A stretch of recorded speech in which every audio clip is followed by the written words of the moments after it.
ಇದರಲ್ಲಿ ಸೋತವ್ರು ಯಾರು ಗೆದ್ದವ್ರು ಯಾರು ಅನ್ನೋದು ದೊಡ್ಡ ಮಟ್ಟದಲ್ಲಿ ಪ್ರಶ್ನೆಗಳು ಇವತ್ತು ಸಾಮಾನ್ಯ ಜನರಲ್ಲಿ ಮೂಡ್ತಾ ಇರೋವಂಥದ್ದು. ಇಲ್ಲಿ ಸೋತವ್ರು ಯಾರಪ್ಪ ಅಂದರೆ ದೇಶದ್ರೋಹಿಗಳು. ಯಾರು ದೇಶದ್ರೋಹಿಗಳು ಇದರಲ್ಲಿ ಅಂದರೆ ಕಾಂಗ್ರೆಸ್ಸು ಮತ್ತು ಅದರ ಮಿತ್ರ ಪಕ್ಷಗಳೇ ದೇಶದ್ರೋಹಿಗಳು ಅಂತ ಹೇಳ್ತೀವಿ.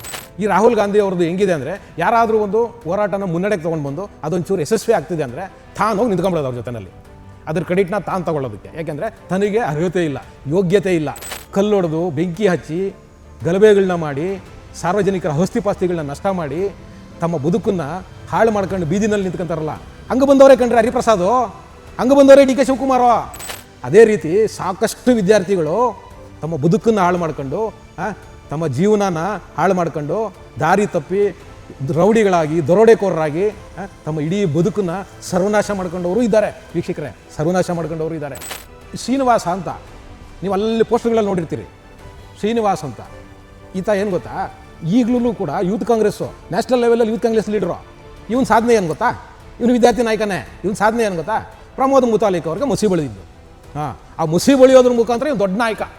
ಪ್ರತಿಭಟನೆಯಲ್ಲಿ ಭಾಗವಹಿಸುವುದು ನಿಮ್ಮ ಹಕ್ಕು, ಮೂಲಭೂತವಾದ ಹಕ್ಕು, ಮತ್ತು ಅದು ಪ್ರಜಾಪ್ರಭುತ್ವದ ಸೌಂದರ್ಯನೂ ಕೂಡ. ಪ್ರತಿಭಟನೆಗಳು, ಹೋರಾಟ ಪ್ರಜಾಪ್ರಭುತ್ವದ ಸೌಂದರ್ಯ, ಡೆಮೋಕ್ರಸಿ ಬ್ಯೂಟಿ, ಅದು ಆಗಬೇಕು. ಆದರೆ ಈ ರೀತಿಯ ಕೊಳಕು ಮನಸ್ಥಿತಿನ ಇಟ್ಕೊಂಡು ದಾರಿ ತಪ್ಪಿಸಿ ಯುವಕರಿಗೆ ಕಲ್ಲೊಡೆಯೋ ರೀತಿಯಲ್ಲಿ ಪ್ರಚೋದನೆ ಕೊಡ್ತಾರಲ್ವ, ದಯಮಾಡಿ ಅಂಥ ಪ್ರಚೋದನೆಗಳಿಗೆ ನೀವು ಒಳಗಾಗಬೇಡಿ. ನಿಮ್ಮ ಬದುಕನ್ನು ಹಾಳು ಮಾಡ್ಕೋಬೇಡಿ. ದೆಹಲಿನಲ್ಲಿ ಆ ಪ್ರತಿಭಟನೆಯಲ್ಲಿ 2837 ಜನ ವಿದ್ಯಾರ್ಥಿಗಳ ರೂಪದಲ್ಲಿ ರೌಡಿ ಶೀಟರ್ಗಳು, ಶಿಕ್ಷೆಗೆ ಒಳಗಾಗಿ ಬೇಲ್ ಮೇಲೆ ಬಂದಿರೋರು, ಪೆರೋಲ್ ಮೇಲೆ ಬಂದಿರೋರು ಆ ಒಂದು ಪ್ರತಿಭಟನೆಯಲ್ಲಿ ಭಾಗವಹಿಸಿದ್ದಾರೆ ಅಂತ ಹೇಳ್ಬಿಟ್ಟು ಇವತ್ತು ಪೊಲೀಸ್ ಇಲಾಖೆಯಿಂದ ಮಾಹಿತಿಗಳು ಹೊರಗಡೆ ಬರ್ತಿದೆ. ವಿದ್ಯಾರ್ಥಿಗಳು ಮುಂದಿನ ದಿನಗಳಲ್ಲಿ ಯಾವುದೇ ಪ್ರತಿಭಟನೆ ಇರಲಿ ಶಾಂತಿಯುತವಾಗಿ ಮಾಡಿ, ಶಾಂತಿಯುತವಾಗಿ ಪ್ರತಿಭಟನೆ ಮಾಡಿ. ಶಾಂತಿಯಿಂದ ಈ ದೇಶಕ್ಕೆ ಸ್ವಾತಂತ್ರ್ಯ ಬಂತು ಅಂತ ಕಾಂಗ್ರೆಸ್ ಅವರು ಹೇಳ್ತಾರಲ್ವ. ಅಹಿಂಸೆಯಿಂದ ಗಾಂಧೀಜಿಯವರು ಸ್ವಾತಂತ್ರ್ಯ ತಂದುಕೊಟ್ರು ಅಂದರೆ ನೀವು ಸರ್ಕಾರ ನಿಮ್ಮ ಮಾತು ಕೇಳಲ್ವ? ಖಂಡಿತ ಕೇಳುತ್ತೆ ಕಣ್ರಿ. ಶಾಂತಿಯಿಂದ ಮಾಡಿ. ಕೊಲುಗಡುಕರಿದ್ದಾರೆ ಅಲ್ಲಿ ಆ ಪ್ರತಿಭಟನೆಯಲ್ಲಿ. ಪೊಲೀಸವ್ರು ಹೇಳಿ, ನಾನು ಹೇಳ್ತಿರೋದಲ್ಲ, ಪೊಲೀಸವ್ರು ಹೇಳ್ತಿದ್ದಾರೆ. ಅಂಥ ಅಯೋಗ್ಯರು ಯಾರಾದರೂ ಇದ್ದರೆ ದಯವಿಟ್ಟು ಅವ್ರಿಗೆ ಶಿಕ್ಷೆಗಳನ್ನ ಕೊಡಿಸಿ. ನಿಜವಾಗ್ಲೂ ಯಾರು ವಿದ್ಯಾರ್ಥಿಗಳಿದ್ದಾರೆ ತಮಗಾಗಿರೋ ಅನ್ಯಾಯದ ವಿರುದ್ಧ, ತಮ್ಮ ವಿದ್ಯಾರ್ಥಿ ಸಮುದಾಯಕ್ಕೆ ಅನ್ಯಾಯ ಆಗ್ತಿದೆ ಅಂತೇಳಿ ಅವ್ರ ಪರವಾಗಿ ಯಾರು ಹೋರಾಟಗಳು ಮಾಡೋಕ್ಕೆ ಬಂದು ಆ ಹೋರಾಟ ಮಾಡುವುದರ ಜೊತೆಯಲ್ಲಿ ಇಂಥ ಕಲ್ಲೊಡೆಯವರು ನೋಡಿ ಅವರು ಪ್ರಚೋದನೆಗೆ ಒಳಗಾಗಿ ಯಾರಾದರೂ ಒಂದು ಕಲ್ಲೊಪ್ಪಲ್ಲ ಎಸೆದಿದ್ರೆ ದಯವಿಟ್ಟು ಅಂಥವ್ರನ್ನ ಮಾಫಿ ಮಾಡಿ. ಒಬ್ಬ ವಿದ್ಯಾರ್ಥಿ ಮೊದಲನೇ ಸರಿ ಒಂದು ಅಪರಾಧ ಮಾಡಿದ್ದಾನೆ, ಒಂದು ಅಪರಾಧದಲ್ಲಿ ಭಾಗಿಯಾಗಿದ್ದಾನೆ ಅಂದರೆ ಅವ್ನು ಮಾಫಿ ಮಾಡೋದ್ರಿಂದ ಈ ದೇಶ ಕಳ್ಕೊಳ್ಳೋದು ಏನೂ ಇಲ್ಲ. ಬಾಂಬ್ ಹಾಕಿದವ್ರಿಗೆ, ಟೆರರಿಸ್ಟ್ಗಳಿಗೆ ತಂದು ಊಟ ಹಾಕ್ತಿದ್ದೀವಿ ನಾವು. ಅಂಥ ದೇಶ ನಮ್ಮದು. ಅಂಥದ್ರಲ್ಲಿ ಆ ಅಮಾಯಕ ಮಕ್ಕಳನ್ನ ಮಾಫಿ ಮಾಡೋದ್ರಿಂದ ಏನು ಕಳ್ಕೊಳ್ಳೋದೇನಿಲ್ಲ. ನರೇಂದ್ರ ಮೋದಿ ಸಾಹೇಬ್ರೆ, ಏನು ಕಳ್ಕೊಳ್ಳೋದೇನಿಲ್ಲ. ಟಿವಿ ವಿಕ್ರಮದ ಪ್ರೀತಿಯ ನೋಡುಗರಿಗೆ ಟ್ಯಾಕ್ಸಿವಾಲಾ ಕಾರ್ಯಕ್ರಮಕ್ಕೆ ಸ್ವಾಗತ. ನಾನು ನಿಮ್ಮ ನರಸಿಂಹಮೂರ್ತಿ. ವೀಕ್ಷಕರೇ, ತುಂಬ ದೊಡ್ಡ ಮಟ್ಟದಲ್ಲಿ ಸದ್ದು ಮಾಡಿದ್ದಂಥ ಒಂದು ವಿಚಾರ ಕಾಕ್ರೋಚ್ ಜನತಾ ಪಾರ್ಟಿ. ನೀಟ್ ಪ್ರಶ್ನೆ ಪತ್ರಿಕೆ ಸೋರಿಕೆಯ ವಿಚಾರದಲ್ಲಿ ದೊಡ್ಡ ಮಟ್ಟದಲ್ಲಿ ದೆಹಲಿನಲ್ಲಿ ಪ್ರತಿಭಟನೆಗಳನ್ನ ಮಾಡಿ ಅವರಿವತ್ತು ತಮ್ಮ ಏನು ಬೇಡಿಕೆಗಳನ್ನ ಇತ್ತು ಅದು ಸರ್ಕಾರದ ಮುಖಾಂತರ ಈಡೇರಿಸ್ಕೊಳ್ಳೋದ್ರ ಮುಖಾಂತರ ಮೊನ್ನೆ ದೊಡ್ಡ ಮಟ್ಟದಲ್ಲಿ ಒಂದು ಸಂತೋಷದ ಕೂಟನೂ ಕೂಡ ಏರ್ಪಾಡು ಮಾಡಿಕೊಂಡು ಖುಷಿಪಟ್ಟಿದ್ದಾರೆ. ಇದ್ರ ಮಧ್ಯದಲ್ಲಿ ಚರ್ಚೆ ಆಗ್ತಿರೋದು ಇವತ್ತು ಇದರಲ್ಲಿ ಸೋತವ್ರು ಯಾರು ಗೆದ್ದವ್ರು ಯಾರು ಅನ್ನೋದು ದೊಡ್ಡ ಮಟ್ಟದಲ್ಲಿ ಪ್ರಶ್ನೆಗಳು ಇವತ್ತು ಸಾಮಾನ್ಯ ಜನರಲ್ಲಿ ಮೂಡ್ತಾ ಇರೋವಂಥದ್ದು. ಸರ್ಕಾರ ಮಣಿತ, ಕಾಕ್ರೋಚ್ ಜನತಾ ಪಾರ್ಟಿಯ ಯುವಶಕ್ತಿ ಗೆಲ್ತಾ, ಖಂಡಿತವಾಗ್ಲೂ ಸೋತರು ಗೆದ್ದರು ಅಂತ ಹೇಳೋದು ಕಷ್ಟ ಆಗುತ್ತೆ. ಖಂಡಿತ ಸರ್ಕಾರಕ್ಕೆ ಒಂದಷ್ಟು ಮುಜುಗರ ಆಗಿರ್ಬೋದು. ಏನಕ್ಕೆ ಅಂದರೆ ಸರ್ಕಾರ ಇದನ್ನು ಹ್ಯಾಂಡಲ್ ಮಾಡೋದು ಸ್ವಲ್ಪ ತಡ ಮಾಡಿದ್ದಕ್ಕೋಸ್ಕರ ಒಂದಷ್ಟು ಗಲಭೆಗಳು ಸೃಷ್ಟಿಯಾಯಿತು. ಅಷ್ಟು ಬಿಟ್ಟರೆ ಸರ್ಕಾರಕ್ಕೆ ದೊಡ್ಡ ಮಟ್ಟದಲ್ಲಿ ಹಿನ್ನಡೆ ಅಂತ ಇಲ್ಲಿ ಹೇಳಕ್ಕೆ ಬರೋದಿಲ್ಲ. ಮತ್ತು ಈಗ ಆ ಬೇಡಿಕೆಗಳೇನಿತ್ತು ಈಡೇರಿಸಿದ್ದಾರೆ ಅಂತ ಹೇಳಿ ಕಾಕ್ರೋಚ್ ಜನತಾ ಪಕ್ಷ ಹೇಳ್ತಿದೆ.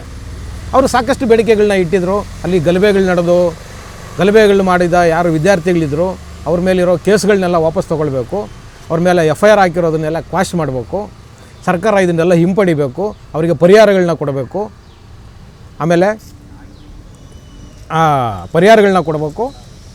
ಆಮೇಲೆ ಪ್ರಶ್ನೆ ಪತ್ರಿಕೆಯ ಯಾರು ಲೀಕ್ ಮಾಡಿದರು ಅವ್ರ ಮೇಲೆ ಕ್ರಮಗಳಾಗಬೇಕು, ಒಂದಷ್ಟು ಸುಧಾರಣೆಗಳು ಶಿಕ್ಷಣ ವ್ಯವಸ್ಥೆನಲ್ಲಿ ಬರಬೇಕು ಅಂತ ಹೇಳಿ ಒಂದಷ್ಟು ಬೇಡಿಕೆಗಳಿದ್ವು. ಸರ್ಕಾರ ಇದನ್ನು ಮಾಡ್ತೀವಿ ಅಂತ ಹೇಳಿದ್ದಾರೆ. ಇದರ ಒಟ್ಟಿಗೆ ನಮಗೆ ಈಗ ಚರ್ಚೆ ನಡೀತಿರೋ ದೊಡ್ಡ ಮಟ್ಟದಲ್ಲಿ ಸೋತವ್ರು ಯಾರು ಗೆದ್ದವ್ರು ಯಾರು. ಖಂಡಿತ ನೋಡಿ, ಇದರಲ್ಲಿ ಸೋತಿದ್ದಾರೆ. ಯಾರು ಸೋತಿದ್ದಾರೆ ಗೊತ್ತಾ? ದೇಶದ್ರೋಹಿಗಳು ಸೋತಿದ್ದಾರೆ, ದೇಶ ವಿರೋಧಿ ಶಕ್ತಿಗಳು ಸೋತಿದೆ. ಹೌದು, ಇದರಲ್ಲಿ ಸರ್ಕಾರ ಸೋತಿದೆ ಅಂತ ಇಲ್ಲ, ಸರ್ಕಾರಕ್ಕೆ ಒಂದಷ್ಟರ ಮಟ್ಟಿಗೆ ಹಿನ್ನಡೆ ಆಗಿದೆ. ಏನಕ್ಕೆ ಅಂದರೆ ಅವರು ಇದನ್ನು ಹ್ಯಾಂಡಲ್ ಮಾಡೋದಕ್ಕೆ ತಡ ಮಾಡಿದ್ರು, ಆ ಕಾರಣಕ್ಕೆ ಒಂದಷ್ಟು ಹಿನ್ನಡೆ ಆಗಿದೆ. ಅಷ್ಟು ಬಿಟ್ಟರೆ ಇಲ್ಲಿ ಸೋತವ್ರು ಯಾರಪ್ಪ ಅಂದರೆ ದೇಶದ್ರೋಹಿಗಳು. ಯಾರು ದೇಶದ್ರೋಹಿಗಳು ಇದರಲ್ಲಿ ಅಂದರೆ ಕಾಂಗ್ರೆಸ್ಸು ಮತ್ತು ಅದರ ಮಿತ್ರ ಪಕ್ಷಗಳೇ ದೇಶದ್ರೋಹಿಗಳು ಅಂತ ಹೇಳ್ತೀನಿ. ಏನಕ್ಕೆ ನಾನು ಇದನ್ನು ಹೇಳ್ತೀನಿ ಅಂದರೆ ಈ ಕಾಂಗ್ರೆಸ್ಸು ಮತ್ತು ಅದರ ಮಿತ್ರ ಪಕ್ಷಗಳು ಮತ್ತು ಇದಕ್ಕೆ ಯಾರೆಲ್ಲ ಸಪೋರ್ಟ್ ಮಾಡಿದ್ರಲ್ಲ, ಈ CJPಗೆ, ಈ ಕಾಕ್ರೋಚ್ ಜನತಾ ಪಾರ್ಟಿಗೆ ಯಾರು ಸಪೋರ್ಟ್ ಮಾಡಿದ್ರಲ್ಲ ಅವ್ರುಗಳಿಗೆ ಹಿನ್ನಡೆ ಆಯಿತು. ಏನಕ್ಕೆ ಅಂದರೆ ನೋಡಿ, ದೊಡ್ಡ ಮಟ್ಟದಲ್ಲಿ ಒಂದು ವಿಚಾರನ ಈ CJPಗೆ ಯಾರೆಲ್ಲ ಸಪೋರ್ಟ್ ಮಾಡಿದ್ರು ರಾಜಕೀಯ ಪಕ್ಷಗಳು, ಅದು ಆಮ್ ಆದ್ಮಿ ಪಕ್ಷದಿಂದ ಸೇರ್ಕೊಂಡು ಹೇಳ್ತಿದ್ದೀನಿ ನಾವು. ಅವ್ರದ್ದು ಒಂದು ಉದ್ದೇಶ ಇತ್ತು. ಈ ಒಂದು ವಿಚಾರನ ಇಟ್ಕೊಂಡು ಇವತ್ತು ಏನು ಕಾಂಗ್ರೆಸ್ ಪಾರ್ಟಿ ಸ್ವಂತವಾಗಿ ಪಕ್ಷನ ಸಂಘಟನೆ ಮಾಡೋ ಯಾವ ಶಕ್ತಿನೂ ಉಳಿಸ್ಕೊಂಡಿಲ್ಲ, ಅದು ಕಳ್ಕೊಂಬಿಟ್ಟಿದೆ. ಅದು ಈ ರಾಹುಲ್ ಗಾಂಧಿ ಅವ್ರದ್ದು ಹೆಂಗಿದೆ ಅಂದರೆ, ಯಾರಾದರೂ ಒಂದು ಹೋರಾಟನ ಮುನ್ನಡೆಗೆ ತೊಗೊಂಡು ಬಂದು ಅದೊಂಚೂರು ಯಶಸ್ವಿ ಆಗ್ತಿದೆ ಅಂದರೆ ತಾನೋಗಿ ನಿಂತ್ಕೊಂಡ್ಬಿಡೋದು ಅವ್ರ ಜೊತೆಯಲ್ಲಿ, ಅದ್ರ ಕ್ರೆಡಿಟ್ನ ತಾನು ತಗೊಳ್ಳೋದಕ್ಕೆ. ಯಾಕೆಂದರೆ ತನಗೆ ಅರ್ಹತೆ ಇಲ್ಲ, ಯೋಗ್ಯತೆ ಇಲ್ಲ, ಪಕ್ಷನ ಸಂಘಟನೆ ಮಾಡಿ ಒಂದಷ್ಟು ವೋಟ್ ಬ್ಯಾಂಕ್ನ ಹೆಚ್ಚು ಮಾಡಿಕೊಳ್ಳೋ ಯಾವ ಶಕ್ತಿನೂ ಕೂಡ ಆ ಪಕ್ಷದ ಇವತ್ತು ಏನು ಹೈಕಮಾಂಡ್ ನಾಯಕರು ಅಂತ ಹೇಳ್ಕೊಂತಿದ್ದಾರಲ್ಲ, ಹೈಕಮಾಂಡ್ ನಾಯಕರು ಅವ್ರಿಗೂ ಇಲ್ಲ, ಅದರ ಮುಂದಾಳತ್ವವನ್ನು ವಹಿಸ್ಕೊಂಡಿರೋ ರಾಹುಲ್ ಗಾಂಧಿಗೂ ಇಲ್ಲ. ಆ ಕಾರಣಕ್ಕೋಸ್ಕರ ಅವರು ಒಂದು ಹುನ್ನಾರನ ಮಾಡಿದರು. ದೇಶವ್ಯಾಪಿ ಇದನ್ನು ದೊಡ್ಡ ಮಟ್ಟದಲ್ಲಿ ಪ್ರಚಾರ ಮಾಡಿ, ದೊಡ್ಡ ಮಟ್ಟದಲ್ಲಿ ಗಲಭೆಗಳನ್ನ ಎಬ್ಬರಿಸಿ ಸರ್ಕಾರಕ್ಕೆ ಒಂದಷ್ಟು ಮುಸಿ ಬೆಳಿಬೇಕು. ನರೇಂದ್ರ ಮೋದಿ ಅವರ ಏನು ಹೆಸರು ಇವತ್ತು ಹಿಮಾಲಯದ ಎತ್ತರದಲ್ಲಿ ಕೂತಿದೆಯಲ್ಲ, ಆ ಹೆಸರನ್ನು ಏನಾದರೂ ಮಾಡಿ ಆ ಹಿಮಾಲಯದ ತುದಿಯಲ್ಲಿರೋ ನರೇಂದ್ರ ಮೋದಿ ಅವರ ಹೆಸರನ್ನು ಆ ಹಿಮಾಲಯದ ಆ ಪರ್ವತದ ಬುಡಕ್ಕೆ ಹಾಕಿಬಿಡಬೇಕು ಅನ್ನೋ ಒಂದು ಮಟ್ಟದಲ್ಲಿ ಯೋಚನೆಗಳನ್ನ ಮಾಡಿದರು. ಖಂಡಿತ ಆ ಯೋಚನೆಗಳು ನಡೀಲಿಲ್ಲ. ಸರ್ಕಾರ ತಡವಾಗಾದರೂ ಸರಿ ಅಲ್ಲಿ ಯಾರು ಉಪವಾಸ ಸತ್ಯಾಗ್ರಹ ಮಾಡ್ತಿದ್ರು ಅವರನ್ನು ಮನವೊಲಿಸಿದ್ರು. ಅಲ್ಲಿ ಯಾರು ಆ ಕಾಕ್ರೋಚ್ ಪಾರ್ಟಿಯಿಂದ ವಿದ್ಯಾರ್ಥಿಗಳ ಹೆಸರಲ್ಲಿ ಬಂದು ಅಲ್ಲಿ ಯಾರು ಪ್ರತಿಭಟನೆಗಳನ್ನ ಮಾಡ್ತಿದ್ರು ಅವರು ಮನವೊಲಿಸೋದ್ರಲ್ಲೂ ಸಹ ಸರ್ಕಾರ ಯಶಸ್ವಿ ಆಯಿತು. ಹಾಗೆ ಧರ್ಮೇಂದ್ರ ಪ್ರಧಾನ್ ಅವರ ರಾಜೀನಾಮೆ ತಗೊಳ್ಳೋದ್ರ ಮುಖಾಂತರ ನಾವು ವಿದ್ಯಾರ್ಥಿಗಳ ಪರ ಇದ್ದೀವಿ. ಅದ್ರ ಜೊತೆಗೆ ಒಂದಷ್ಟು ಈ ಪೇಪರ್ ಲೀಕ್ ಯಾರು ಮಾಡ್ತಾರೆ ಅವ್ರ ವಿರುದ್ಧವಾಗಿ ಒಂದಷ್ಟು ಕಾನೂನುಗಳು ಮಾಡೋದ್ರ ಮುಖಾಂತರ ನಾವು ಯಾವತ್ತೂ ಕೂಡ ಯುವ ಶಕ್ತಿಯ ಪರ, ವಿದ್ಯಾರ್ಥಿಗಳ ಪರ ಅಂತ ತೋರಿಸೋದ್ರ ಮುಖಾಂತರ ಈ ಒಂದು ದೊಡ್ಡ ಮಟ್ಟದಲ್ಲಿ ಗಲಭೆ ಮಾಡಬೇಕು ಅಂತ ಏನು ಈ ಕಾಂಗ್ರೆಸ್ಸು ಮತ್ತು ಅದರ ದುಷ್ಟಕೂಟ ಅಂದ್ಕೊಂಡಿತ್ತಲ್ವ, ಅವರಿಗೆ ಹಿನ್ನಡೆ ಆಯಿತು.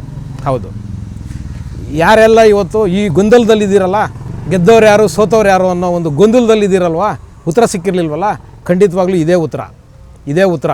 ಸೋತಿದ್ದು ಯಾರಪ್ಪ ಅಂದರೆ ಕಾಂಗ್ರೆಸ್ಸು ಮತ್ತು ಅದರ ದುಷ್ಟಕೂಟ ಇವತ್ತು ಸೋತಿದೆ. ಏನಕ್ಕೆ ಅಂದರೆ ಅವರ ಅಭಿಲಾಷೆ ಏನಿತ್ತು ಆ ಅಭಿಲಾಷೆ ಈಡೇರಲಿಲ್ಲ. ಮತ್ತು ನೋಡಿ, ಈ ಕಾಂಗ್ರೆಸ್ಸು ಮತ್ತು ಅದರ ಮಿತ್ರ ಪಕ್ಷಗಳದ್ದು ಏನಪ್ಪ ಅಂದರೆ ನೋಡಿ, ಗಲಭೆಗಳು ಮಾಡಿಸ್ಬೇಕು, ವಿದ್ಯಾರ್ಥಿಗಳ ಕೈನಲ್ಲಿ ಕಲ್ಲೊಡಿಸ್ಬೇಕು, ಆ ಮುಖಾಂತರ ವಿದ್ಯಾರ್ಥಿಗಳ ಮೇಲೆ FIRಗಳಾಗಬೇಕು, ಅವರ ಬಂಧನ ಆಗಬೇಕು, ಅವರ ಬದುಕು ಬೀದಿಗೆ ಬರಬೇಕು. ಅವ್ರ ಬದುಕು ಒಂದು ಸರಿ ಬೀದಿಗೆ ಬಂದರೆ ಏನಾಗುತ್ತೆ ಅಂದರೆ ಅವರು ದಾರಿ ತಪ್ಪಿದ ಮಕ್ಕಳಾಗ್ತಾರೆ, ಶಾಶ್ವತವಾಗಿ ಕಾಂಗ್ರೆಸ್ನ ಪರ್ಮನೆಂಟ್ ಸದಸ್ಯರಾಗ್ತಾರೆ. ಯಾವ ಪರ್ಮನೆಂಟ್ ಸದಸ್ಯರಪ್ಪ ಅಂದರೆ ಕಲ್ಲೊಡೆಯೋ ಸದಸ್ಯರು ಮತ್ತು ಬೆಂಕಿ ಹಚ್ಚೋ ಸದಸ್ಯರಾಗ್ತಾರೆ ಇವರು. ಹೌದು, ಇದು ಕಾಂಗ್ರೆಸ್ನ ಹುನ್ನಾರ ಆಗಿತ್ತು. ಹೌದು ವೀಕ್ಷಕರೇ, ಈ ರೀತಿ ಯಾರು ವಿದ್ಯಾರ್ಥಿ ಜೀವನದಲ್ಲಿ ಕಲ್ಲೊಡೆದು ಬೆಂಕಿ ಹಚ್ಚಿ ಗಲಭೆಗಳನ್ನ ಮಾಡಿ ಸಾರ್ವಜನಿಕರ ಆಸ್ತಿಪಾಸ್ತಿಗಳನ್ನ ನಷ್ಟ ಮಾಡಿ ತಮ್ಮ ಬದುಕನ್ನು ಹಾಳು ಮಾಡ್ಕೊಂಡು ಬೀದಿನಲ್ಲಿ ನಿಂತ್ಕೊಂತಾರಲ್ಲ, ಹಂಗೆ ಬಂದವರೇ ಕಂಡ್ರೆ ಹರಿಪ್ರಸಾದು, ಹಂಗೆ ಬಂದವರೇ DK ಶಿವಕುಮಾರು. ಹೌದು, ಈ ರೀತಿ ಚಳುವಳಿಗಳಲ್ಲಿ ಕಲ್ಲೊಡೆದು ಬೆಂಕಿ ಹಚ್ಚಿ ಅರಾಜಕತೆಯನ್ನು ಸೃಷ್ಟಿ ಮಾಡಿ ಹೈಕಮಾಂಡ್ ಅವರ ಕಣ್ಣು ಇವ್ರ ಮೇಲೆ ಬಿದ್ದು ಆ ಮಟ್ಟಕ್ಕೆ ಬೆಳೆದಿರೋರು ಹಂಗೆ ಬಂದವರೇ ಹರಿಪ್ರಸಾದು. ಆ ರೀತಿ ಸಾಕಷ್ಟು ಜನ ಕಾಂಗ್ರೆಸ್ ಲೀಡರ್ಗಳಿದ್ದಾರೆ ವೀಕ್ಷಕರೇ. ಅದೇ ರೀತಿ ಸಾಕಷ್ಟು ವಿದ್ಯಾರ್ಥಿಗಳು ತಮ್ಮ ಬದುಕನ್ನು ಹಾಳು ಮಾಡ್ಕೊಂಡು, ತಮ್ಮ ಜೀವನನ ಹಾಳು ಮಾಡ್ಕೊಂಡು, ದಾರಿ ತಪ್ಪಿ ರೌಡಿಗಳಾಗಿ, ದರೋಡೆಕೋರರಾಗಿ ತಮ್ಮ ಇಡೀ ಬದುಕನ್ನು ಸರ್ವನಾಶ ಮಾಡ್ಕೊಂಡವರು ಇದ್ದಾರೆ ವೀಕ್ಷಕರೇ, ಸರ್ವನಾಶ ಮಾಡ್ಕೊಂಡವರು ಇದ್ದಾರೆ. ಬೆರಳೆಣಿಕೆ ಅಷ್ಟು ಜನ ವಿದ್ಯಾರ್ಥಿ ಜೀವನದಲ್ಲಿ ರಾಜಕಾರಣಕ್ಕೆ ಬಂದು ಬದುಕು ಕಟ್ಕೊಂಡಿರೋವಂಥವ್ರು ಇದ್ದಾರೆ. ಆದರೆ ಹೆಚ್ಚಿನ ಜನ ತಮ್ಮ ಬದುಕನ್ನು ಬರಡು ಮಾಡ್ಕೊಂಡು ತಮ್ಮ ಇಡೀ ಜೀವನನ ಜೈಲುಗಳಲ್ಲಿ ಕೊಳ್ತಿರೋದೇ ಹೆಚ್ಚಿಗೆ ಇದೆ. ಈ ವಿದ್ಯಾರ್ಥಿಗಳು ಏನು ಗಲಭೆಗಳನ್ನ ಮಾಡಿ ಇವರು ಪ್ರಚೋದನೆಗಳಿಂದ ಗಲಭೆಗಳನ್ನ ಮಾಡ್ತಿದ್ದಾರಲ್ವ, ಅಂಥ ಮಕ್ಕಳು ಖಂಡಿತವಾಗ್ಲೂ ಹೆಚ್ಚಿನ ಜನ ತಮ್ಮ ಬದುಕನ್ನು ಹಾಳು ಮಾಡ್ಕೊಂಡಿದ್ದೇ ಹೆಚ್ಚಿನ ಜನ ಇದ್ದಾರೆ. ನಿಮ್ಗೆ ಇನ್ನೊಬ್ಬರು ಗೊತ್ತಿರ್ಬೋದು, ಶ್ರೀನಿವಾಸ ಅಂತ, ನೀವು ಅಲ್ಲಿ ಪೋಸ್ಟ್ಗಳಲ್ಲಿ ನೋಡಿರ್ತೀರಿ. ಶ್ರೀನಿವಾಸ್ ಅಂತ ಈತ ಏನು ಗೊತ್ತಾ, ಈಗಲೂ ಕೂಡ ಯೂತ್ ಕಾಂಗ್ರೆಸ್ಸು ನ್ಯಾಷನಲ್ ಲೆವೆಲಲ್ಲಿ ಯೂತ್ ಕಾಂಗ್ರೆಸ್ ಲೀಡ್ರು. ಇವನ ಸಾಧನೆ ಏನು ಗೊತ್ತಾ? ಇವನು ವಿದ್ಯಾರ್ಥಿ ನಾಯಕನೇ. ಇವನ ಸಾಧನೆ ಏನು ಗೊತ್ತಾ? ಪ್ರಮೋದ್ ಮುತಾಲಿಕ್ ಅವ್ರಿಗೆ ಮಸಿ ಬಳಿದಿದ್ದು. ಆ ಮಸಿ ಬಳಿಯೋದ್ರ ಮುಖಾಂತರ ಇವನು ದೊಡ್ಡ ನಾಯಕ. ಇದು ಕಾಂಗ್ರೆಸ್ನ ಹುನ್ನಾರ. ಯಾರೆಲ್ಲ ಇವತ್ತು ವಿದ್ಯಾರ್ಥಿಗಳಿದ್ದೀರಿ, ಯಾರೆಲ್ಲ ವಿದ್ಯಾರ್ಥಿಗಳು ಇವತ್ತು ಪ್ರತಿಭಟನೆಗಳಲ್ಲಿ ಭಾಗವಹಿಸ್ತೀರಿ, ಪ್ರತಿಭಟನೆಯಲ್ಲಿ ಭಾಗವಹಿಸುವುದು ನಿಮ್ಮ ಹಕ್ಕು, ಮೂಲಭೂತವಾದ ಹಕ್ಕು, ಮತ್ತು ಅದು ಪ್ರಜಾಪ್ರಭುತ್ವದ ಸೌಂದರ್ಯನೂ ಕೂಡ. ಪ್ರತಿಭಟನೆಗಳು, ಹೋರಾಟ ಪ್ರಜಾಪ್ರಭುತ್ವದ ಸೌಂದರ್ಯ, ಡೆಮೋಕ್ರಸಿ ಬ್ಯೂಟಿ ಅದು ಆಗಬೇಕು. ಆದರೆ ಈ ರೀತಿಯ ಕೊಳಕು ಮನಸ್ಥಿತಿನ ಇಟ್ಕೊಂಡು ದಾರಿ ತಪ್ಪಿಸಿ ಯುವಕರಿಗೆ ಕಲ್ಲೊಡೆಯೋ ರೀತಿಯಲ್ಲಿ ಪ್ರಚೋದನೆ ಕೊಡ್ತಾರಲ್ವ, ದಯಮಾಡಿ ಅಂಥ ಪ್ರಚೋದನೆಗಳಿಗೆ ನೀವು ಒಳಗಾಗಬೇಡಿ. ನಿಮ್ಮ ಬದುಕನ್ನು ಹಾಳು ಮಾಡ್ಕೋಬೇಡಿ. ಹೌದು, ಸುಂದರವಾದ ಬದುಕನ್ನು ಕಟ್ಕೋಬೇಕು ವಿದ್ಯಾರ್ಥಿಗಳು. ಆದರೆ ಈ ಕೊಳಕು ರಾಜಕಾರಣ ಮಾಡ್ತಾರಲ್ವ ಈ ಕಾಂಗ್ರೆಸ್ಸು ಮತ್ತು ಅದರ ಮಿತ್ರ ಪಕ್ಷಗಳು, ನಿಮ್ಮನ್ನು ಮುಂದೆ ಬಿಟ್ಟು ಇವರು ಬೇಳೆನ ಬೇಯಿಸ್ಕೊಂಡು ನಿಮ್ಮ ಬದುಕನ್ನು ಹರಬರಿಕಲೆ ಮಾಡಾಕ್ತಾರೆ. ಅದರಿಂದ ವಿದ್ಯಾರ್ಥಿಗಳಲ್ಲಿ ಮನವಿ, ಖಂಡಿತವಾಗ್ಲೂ ಕೂಡ ಆ ನೀಟ್ ಪ್ರಶ್ನೆ ಪತ್ರಿಕೆಯಲ್ಲಿ ಏನು ಅನ್ಯಾಯ ಆಗಿತ್ತು ಅದನ್ನು ಸರಿಪಡಿಸುವಂತಹ ಎಲ್ಲ ಕೆಲಸಗಳನ್ನು ಕೂಡ ಸರ್ಕಾರ ಮಾಡ್ತಿದೆ. ಮತ್ತು ಯಾರು ಆ ಪ್ರಶ್ನೆ ಪತ್ರಿಕೆಯನ್ನು ಸೋರಿಕೆ ಮಾಡಿದ್ರಲ್ಲ ಆ ಅಯೋಗ್ಯರನ್ನು ಕೂಡ ಕಾನೂನಿನ ಅಡಿನಲ್ಲಿ ಅವ್ರು ಏನು ಶಿಕ್ಷೆ ಕೊಡಬೇಕು ಅದನ್ನು ಖಂಡಿತವಾಗ್ಲೂ ಕೊಡಿಸ್ತಾರೆ. ಇತ್ತೀಚೆಗೆ ಏನು ಬರ್ತಿದೆ ವರದಿ ಅಂದರೆ, ದೆಹಲಿನಲ್ಲಿ ಆ ಪ್ರತಿಭಟನೆಯಲ್ಲಿ 2837 ಜನ ವಿದ್ಯಾರ್ಥಿಗಳ ರೂಪದಲ್ಲಿ ರೌಡಿ ಶೀಟರ್ಗಳು, ಶಿಕ್ಷೆಗೆ ಒಳಗಾಗಿ ಬೇಲ್ ಮೇಲೆ ಬಂದಿರೋರು, ಪೆರೋಲ್ ಮೇಲೆ ಬಂದಿರೋರು 2800ಕ್ಕೂ ಹೆಚ್ಚು ಜನ ಇವತ್ತು ಆರೋಪಿಗಳು, ಅಪರಾಧಿಗಳು ಆ ಒಂದು ಪ್ರತಿಭಟನೆಯಲ್ಲಿ ಭಾಗವಹಿಸಿದ್ದಾರೆ ಅಂತ ಹೇಳ್ಬಿಟ್ಟು ಇವತ್ತು ಪೊಲೀಸ್ ಇಲಾಖೆಯಿಂದ ಮಾಹಿತಿಗಳು ಹೊರಗಡೆ ಬರ್ತಿದೆ. ಯೋಚನೆ ಮಾಡಿ ಎಷ್ಟರ ಮಟ್ಟಿಗೆ ಹುನ್ನಾರಗಳು ನಡೆದಿತ್ತು ಅಂತ. ಈ ದೇಶನ ಎಷ್ಟರ ಮಟ್ಟಿಗೆ ಅರಾಜಕತೆಗೆ ತೊಗೊಂಡೋಗಬೇಕು ಅಂತ ಹೇಳಿಬಿಟ್ಟು ಇವರುಗಳೆಲ್ಲ ಪ್ಲಾನ್ ಮಾಡಿದರು ಅಂತ ಯೋಚನೆ ಮಾಡಬೇಕು ನಾವು. ಹೌದು, ಯಾಕೆಂದರೆ ನಾವು ಒಂದು ಜವಾಬ್ದಾರಿಯುತ ನಾಗರಿಕರಾಗಿ ಈ ದೇಶದಲ್ಲಿ ಬದುಕ್ತಿದ್ದೀವಿ. ನಮಗೆ ನಮ್ಮ ಮೇಲೆ ಎಷ್ಟು ಕಾಳಜಿ ಇದೆಯೋ ಅಷ್ಟೇ ಕಾಳಜಿ ನಮ್ಮ ವಿದ್ಯಾರ್ಥಿಗಳ ಮೇಲೂ ಇರಬೇಕು ಮತ್ತು ಈ ದೇಶದ ಮೇಲೇನೂ ಇರಬೇಕು. ಅದಿಲ್ಲ ಅಂದರೆ ನಾವು ಬದುಕಿದ್ದು ಕೂಡ ವೇಸ್ಟ್ ಆಗುತ್ತೆ.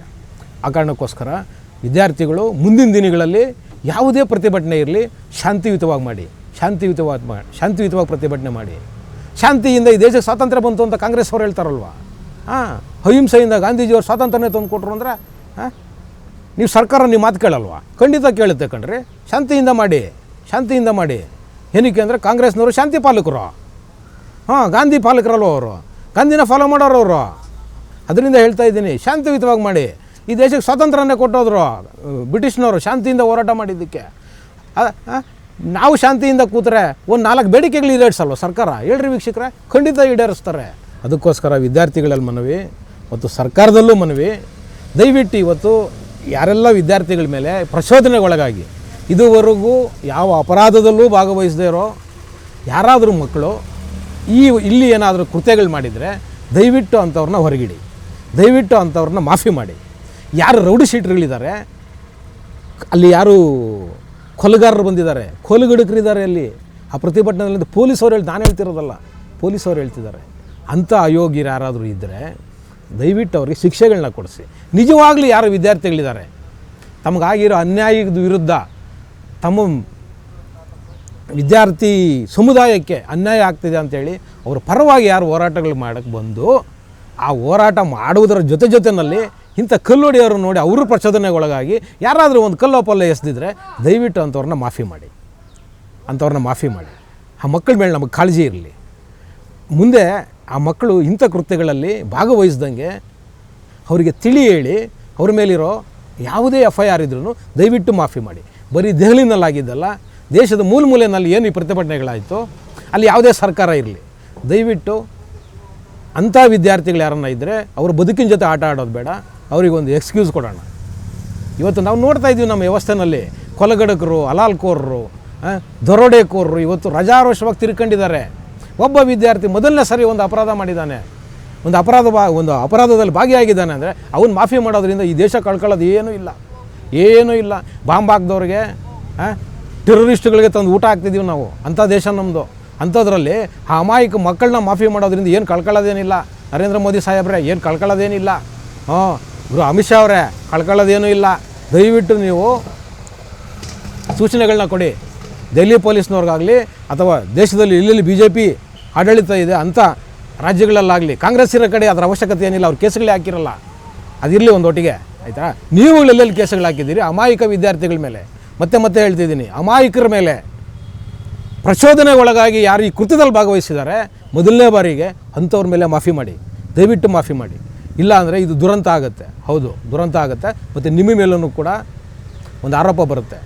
ಹೋರಾಟಗಳನ್ನ ಹತ್ತಿಕ್ಕೋದಕ್ಕೆ ಪ್ರಜಾಪ್ರಭುತ್ವದ ವಿರುದ್ಧವಾಗಿ, ಸಂವಿಧಾನದಲ್ಲಿ ಕೊಟ್ಟಿರೋ ಹಕ್ಕುಗಳ ವಿರುದ್ಧವಾಗಿ ಸರ್ಕಾರದ ಮೇಲೆ ಎಫ್ಐಆರ್ಗಳಾಗ್ತದೆ ಅಂತ ಹೇಳ್ಬಿಟ್ಟು ಯುವಶಕ್ತಿ ನಿಮ್ಮನ್ನು ಇವತ್ತು ಅಲ್ಲಿ ಕೂರಿಸಿರೋದೇ ಈ ಯುವಶಕ್ತಿ. ಆ ಯುವಶಕ್ತಿನ ಎದುರಾಕೊಳ್ಬೇಕಾಗತ್ತೆ. ಆ ಕಾರಣಕ್ಕೋಸ್ಕರ ದಯಮಾಡಿ ಯಾರು ಅಮಾಯಕ ವಿದ್ಯಾರ್ಥಿಗಳಿದ್ದಾರೆ ಅವರನ್ನು ದಯವಿಟ್ಟು ಕೈ ಬಿಡಿ ಅಂತ ನಿಮ್ಮನ್ನು ಮನವಿ ಮಾಡೋದ್ರ ಮುಖಾಂತರ ಇವತ್ತಿನ ಟ್ಯಾಕ್ಸಿವಾಲಾ ಕಾರ್ಯಕ್ರಮನ ಮುಗಿಸ್ತಾ ಇದ್ದೀನಿ. ಶೇರ್ ಮಾಡಿ, ಸಬ್ಸ್ಕ್ರೈಬ್ ಮಾಡಿ, ಲೈಕ್ ಮಾಡಿ, ಹೆಚ್ಚೆಚ್ಚು ಕಾಮೆಂಟ್ ಮಾಡೋದರ ಮುಖಾಂತರ ನಮ್ಮನ್ನು ಪ್ರೋತ್ಸಾಹಿಸ್ತೀರಿ. ಟಿವಿ ವಿಕ್ರಮ, ದೇಶ ನಿಮ್ಮ ಕೈಯಲ್ಲಿ. ಈ ಕಾರ್ಯಕ್ರಮ ನಿಮಗೆ ಇಷ್ಟ ಆಗಿದ್ದಲ್ಲಿ ಲೈಕ್, ಶೇರ್ ಹಾಗೂ ಕಮೆಂಟ್ ಮಾಡಿ. ಟಿವಿ ವಿಕ್ರಮದ ಕಾರ್ಯಕ್ರಮಗಳನ್ನು ನಿರಂತರವಾಗಿ ವೀಕ್ಷಿಸಲು ಸಬ್ಸ್ಕ್ರೈಬ್ ಮಾಡಿ, ಬೆಲ್ ಐಕನ್ ಒತ್ತಿ.